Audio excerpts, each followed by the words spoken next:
Մեզ էսա երկու տարուց հավելա խափում են։ Իմ տղաս սաղին երեխեքը, հարազատները, ամուսինները 23 թվականի սեկտեմբերի 19-ին զոհվալը։ Այս սեկտեմբերի 30-ից մինչև այսօր 23 թվական բողոքում ենք, պահանջում ենք, խնդրում ենք, որպեսզի Արտաշիր իմանենք։ Այսօր վաղը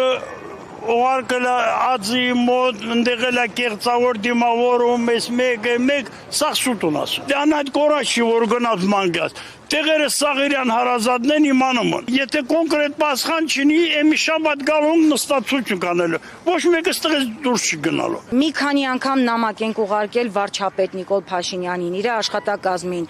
Վարչապետ Նիկոլ Փաշինյանը առաջին անգամ նամակը հասցեագրել է արտաքին գործերի նախարարություն։ Ահագին ժամանակ սպասելուց մեծ ջանքերի արդյունքում ես ստացել եմ ընդամենը մի երկու տողանուց ընդհանուր սենց օդի մեջ մի հատ այնպիսի պատասխան, որ մեզ ընդհանրապես չի վերաբերում, այսինքն այդ հարցը միշտ բարձրաձայնվում է, բայց ոչ մի հստակ պատասխան, ոչ մի գործին նորմալ ընթացտրվող ինչ-որ մի պատասխան չի եղել։ Որից հետո նորից ենք նամակ ուղարկել Նիկոլ Փաշինյանին։ Երկրորդ անգամ Նիկոլ Փաշինյանը նամակը հասցեագրել է ազգային անվտանգություն։ Պարոն Նիկոլ Փաշինյան, մենք հասկանում ենք ամեն ինչ։